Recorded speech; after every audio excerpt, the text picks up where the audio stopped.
dan tentunya seluruh rekan-rekan media. Hari ini saya akan menyampaikan terkait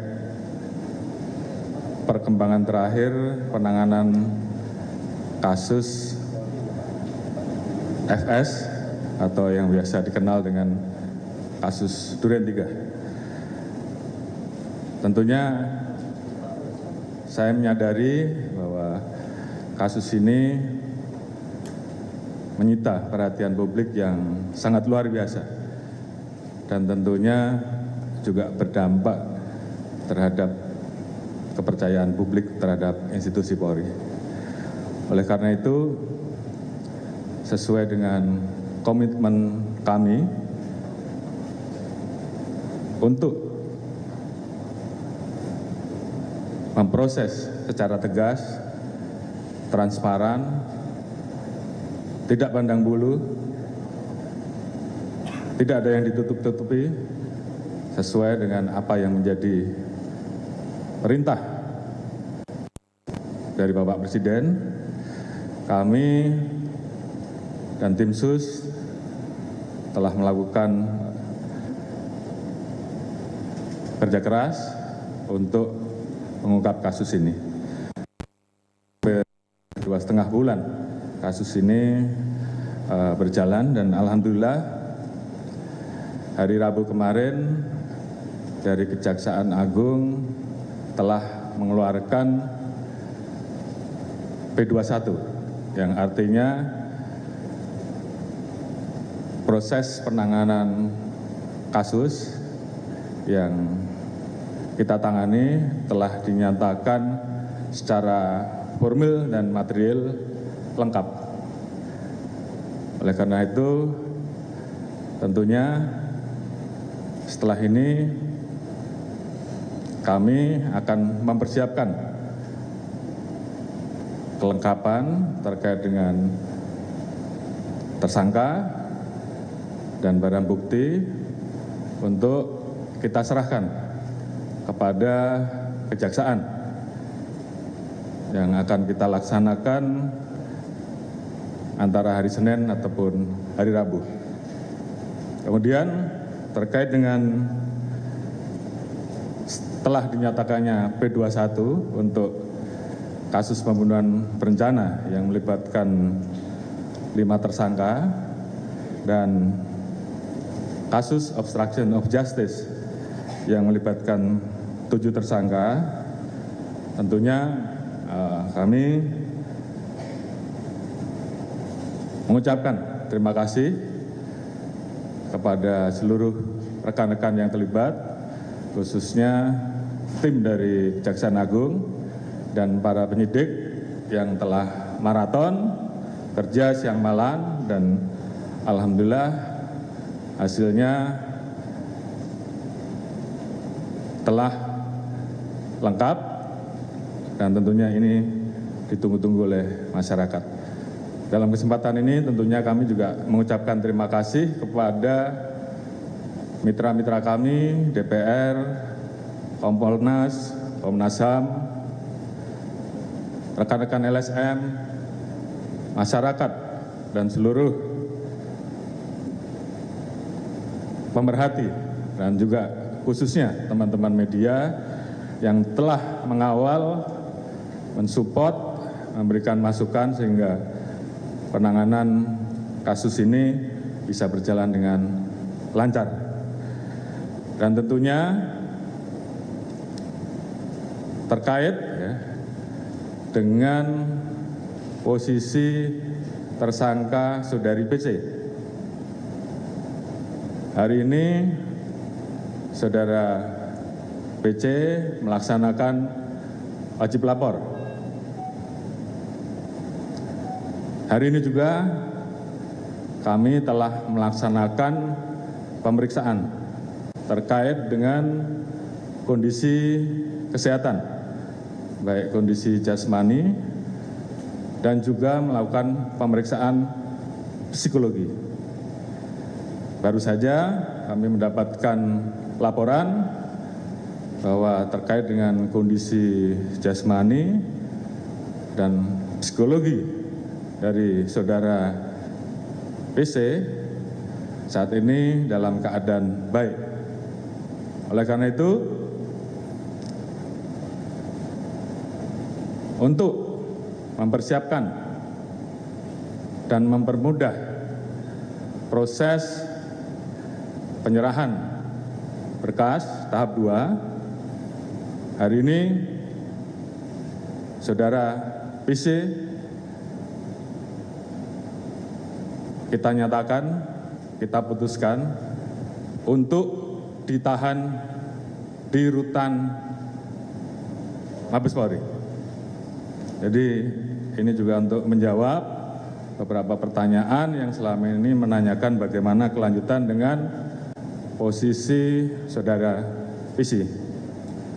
Selanjutnya kami akan terus melanjutkan komitmen kami untuk menuntaskan kasus yang ada, termasuk saat ini selain yang kita proses baik pembunuhan berencana, kemudian obstruction, saat ini juga kita terus memproses yang melanggar kode etik. 5 orang sudah kita PTDH, kemudian yang lain demosi dan juga patsus, dan proses saat ini juga masih terus berlangsung untuk menuntaskan sisanya. Tentunya ini bagian dari komitmen kami untuk bersungguh-sungguh menuntaskan penanganan kasus ini. Sebagai komitmen bahwa Polri melakukan ini secara tegas tanpa pandang bulu untuk memperbaiki kepercayaan masyarakat terhadap Polri.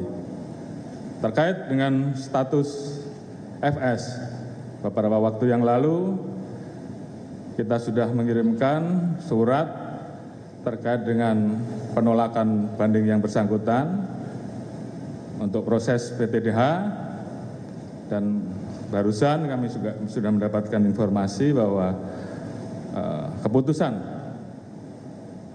PTDH dari Istana, dari Setmilpres tadi kami sudah dihubungi, sudah dikeluarkan. Oleh karena itu status FS tentunya secara resmi saat ini sudah tidak menjadi anggota Polri. Kemudian ke depan tentunya ini menjadi komitmen kami, karena kami sadar bahwa dampak dari kasus ini betul-betul menggerus kepercayaan publik terhadap Polri. Oleh karena itu kami semua jajaran berkomitmen tentunya untuk melakukan langkah-langkah perbaikan dan evaluasi. Perbaikan di bidang struktural, perbaikan di bidang instrumental, dan tentunya yang paling utama adalah perbaikan di bidang kultural. Saat ini kami terus melakukan upaya-upaya untuk bisa lebih aspiratif dalam menerima keluhan dan pengaduan masyarakat. Dumas Presisi dan Propam Presisi saat ini membuka ruang meningkatkan layanan interaktif sehingga masyarakat bisa langsung menyampaikan keluhan, dan saya minta untuk betul-betul bisa direspon sehingga apa yang menjadi keluhan masyarakat khususnya para pencari keadilan bisa direspon secara cepat. Ini bagian dari komitmen kami, dan terhadap pelanggaran yang kami temui di lapangan, bagian dari komitmen kami untuk membenahi institusi Polri. Pokok kami, baik di dalam Harkantipmas, dalam menekan hukum, tentunya akan kita tingkatkan. Dari Kompas.com, saya mau nanya beberapa hal terkait penanganan kasus FS ini. Pertama itu terkait di awal-awal kan ada informasi soal keterlibatan 3 Kapolda ya Pak yang diduga terlibat ikut menutupi kasus ini. Nah mungkin apa sudah diusut dan gimana hasilnya saat ini? Lalu yang kedua terkait temuan dugaan soal konsorsium 303 Pak, itu kan juga ramai menjadi perbincangan. Nah apakah ada update Pak lanjutannya, apa mungkin sudah ada tersangka atau bagaimana, dan ada dari IPW yang meminta agar Pak Kapolri membuat tim khusus terkait 303 ini. Nah mungkin respon Polri gimana soal ini? Sama mungkin ini, isu lain boleh ya Pak, terkait kasus Lukas NMB yang di Papua. Itu kan KPK kan sempat meminta bantuan ke Polri, dan apakah sudah ada perbantuan yang diberikan dan mungkin jumlah personel yang diturunkan berapa Pak? Terima kasih Pak. Baik. Terima kasih. Saya jawab pertanyaan pertama terkait dengan keterlibatan 3 Kapolda di kasus FS. Tim Propam, tim Irsus sudah memeriksa dan ditemukan sampai saat ini kesimpulannya tidak ada keterkaitan dengan skenario kasus FS. Jadi ini supaya juga menjadi jelas dan tidak menjadi polemik. Kemudian yang kedua terkait dengan kasus konsorsium perjudian. Ini juga perlu saya sampaikan kepada rekan-rekan bahwa kepolisian di tahun 2022 kita terus melaksanakan kegiatan pemberantasan perjudian, baik judi yang namanya judi online maupun judi konvensional. Ini saya sampaikan sekalian, kurang lebih ada 2049 kasus yang terdiri dari 3.296 tersangka, di mana untuk judi konvensional 1.408 kasus dengan 2.369 tersangka, sementara untuk judi online sebesar 641 kasus dan 927 tersangka. Khusus bulan Juli sampai dengan sekarang, 2.236 kasus kita tangani dari 3.748 tersangka. Khusus untuk judi online 1.125 kasus terdiri dari 1.516 tersangka. Terdiri dari pemain 1.446 yang terkait dengan penyelenggaraan, baik mulai dari customer service, pegawai, pemilik web, kemudian penyedia layanan web, kurang lebih 977 tersangka. Tentunya kami tidak berhenti sampai di situ, karena kemudian juga muncul isu adanya konsorsium.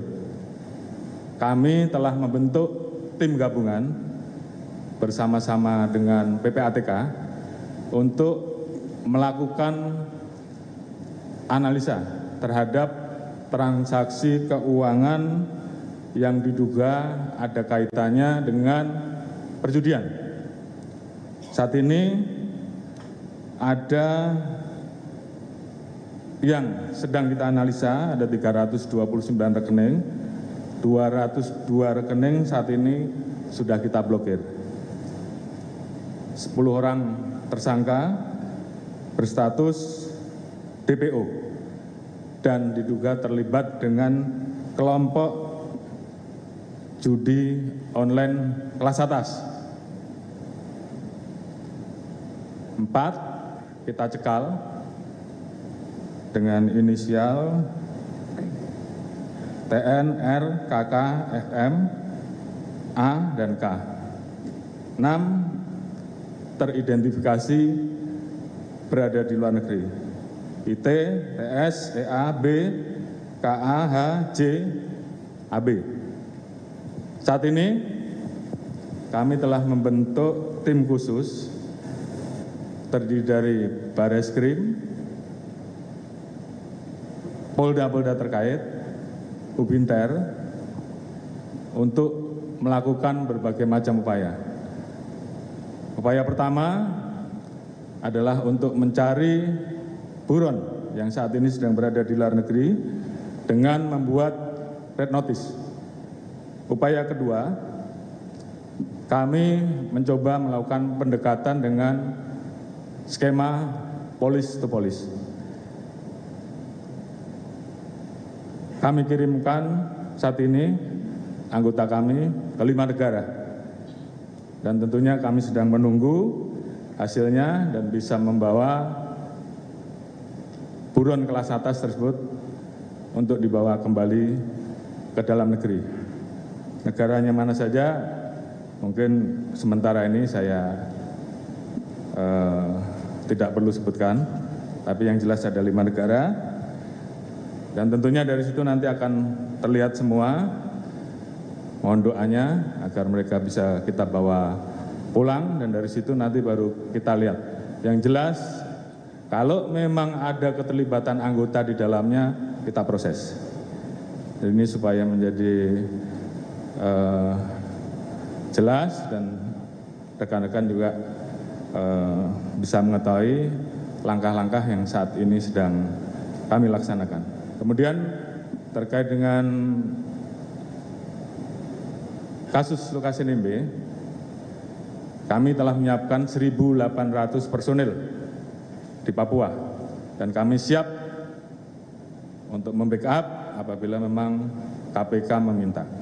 Jadi tentunya kami juga mendukung penuh pemberantasan korupsi. Mungkin itu yang bisa saya sampaikan. Ada lagi? Silakan. Pak, izin Pak, saya Habibi dari Merdeka.com ingin nanya, ini kan Pak FS kan sudah resmi tidak lagi menjadi anggota Polri. Apakah nantinya ada seremonial pemecatan terhadap Pak FS atau tidak? Kalau memang tidak ada, itu alasannya kenapa Pak? Terima kasih. Saya kira untuk itu sudah pernah dijawab ya oleh Pak Kadif Humas karena teknis. Nanti secara khusus aturannya Pak Kadif Humas yang jelaskan.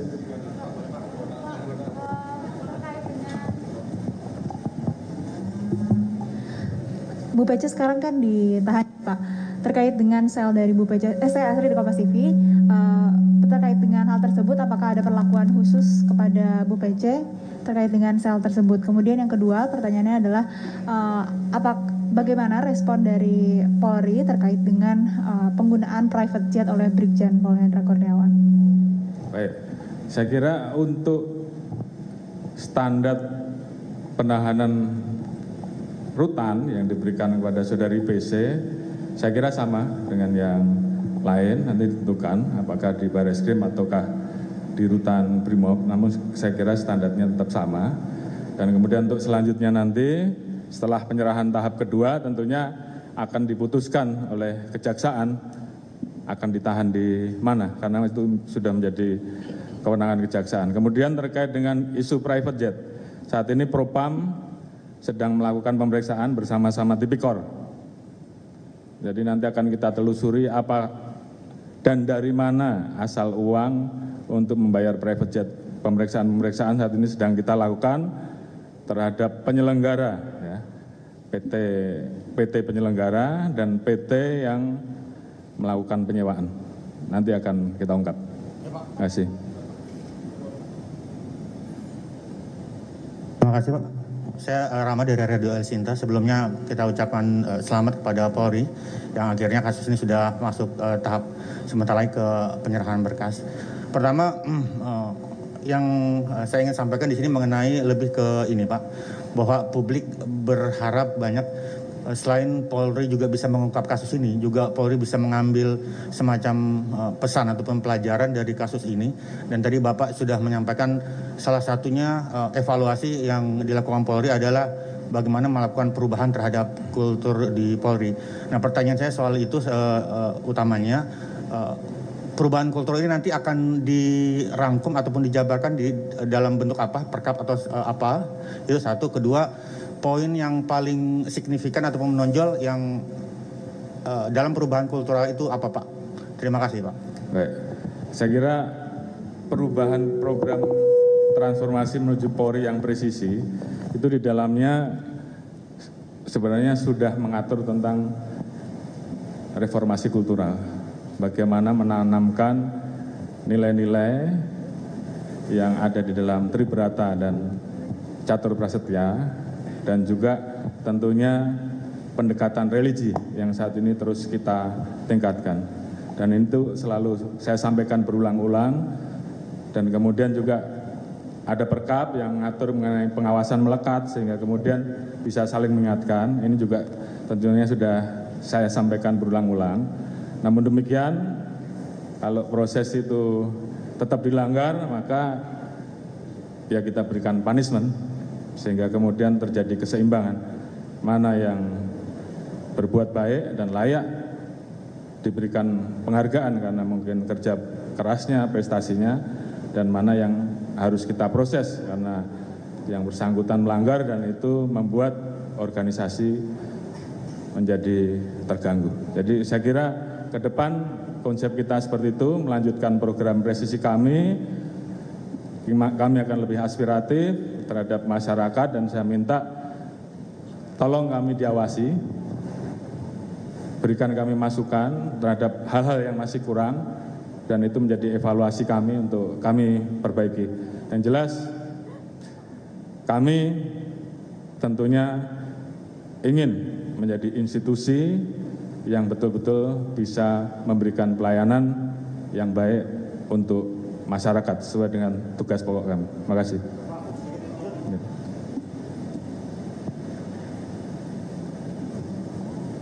Selamat siang, Pak.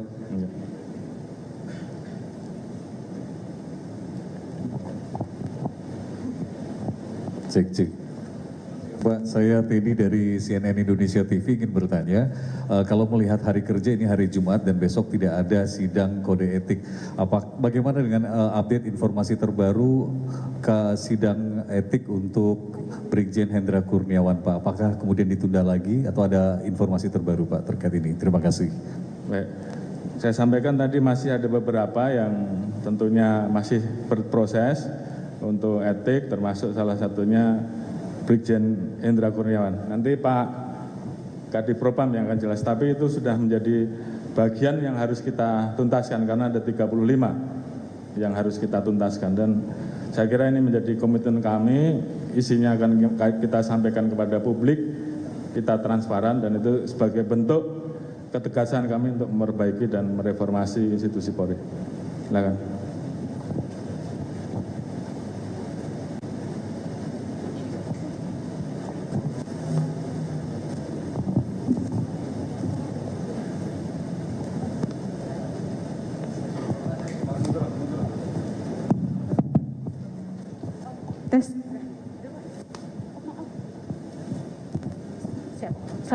Selamat siang Pak Kapolri, saya Laili dari kantor Berita Antara. Bapak izin saya bertanya agak berbeda sedikit. Kemarin barusan dikabarkan bahwa satu DPO teroris MIT Poso sudah ditangkap. Nah ini Pak, kalau memang satu sisa berarti kan sudah habis nih Pak MIT Posonya. Mungkin dari kepolisiannya seperti apa tindak lanjutnya setelah satu MIT Poso ini berhasil dituntaskan, dan ke depan seperti apa nanti itu menderadikalisasi atau apa di wilayah Poso itu agar gerakan-gerakan teroris ini tidak terulang lagi. Mungkin itu saja Pak, terima kasih. Terima kasih. Betul, baru saja khususnya kemarin satu DPO sisa dari kelompok MIT yang dikenal dengan saudara guru ataupun saudara askar telah dilakukan penegakan hukum secara tegas dan terukur oleh tim kita, tim Sogili yang melaksanakan operasi Madagoraya. Artinya dari jumlah DPO yang ada kurun waktu 2021 dan 2022, jumlahnya saya kurang hafal, semuanya sudah tuntas kita laksanakan. Selanjutnya yang akan kita lakukan adalah melaksanakan kegiatan moderasi sehingga tidak lagi muncul paham-paham yang kemudian memunculkan keinginan untuk melakukan gerakan-gerakan ataupun tindakan-tindakan yang tentunya tidak sesuai dengan paham dan ideologi kita, Pancasila. Karena ke depan kita harus menjaga persatuan kesatuan, menjaga keberagaman, menjaga negara kesatuan Republik Indonesia, yang tentunya ini menjadi modal bagi kita untuk mewujudkan Indonesia maju, Indonesia Mars di tahun 2045. Saya kira itu menjadi bagian dari kita untuk bekerja sama dengan seluruh elemen bangsa, khususnya para tokoh agama, baik dari agama-agama, seluruh agama yang ada, Muslim, non-Muslim, semuanya bersatu untuk kemudian ini menjadi tugas kita bersama. Mungkin itu. Baik, saya kira itu ya. Cukup semuanya. Terima kasih. Wassalamualaikum warahmatullahi wabarakatuh. Ya, terima kasih. Ya, terima kasih.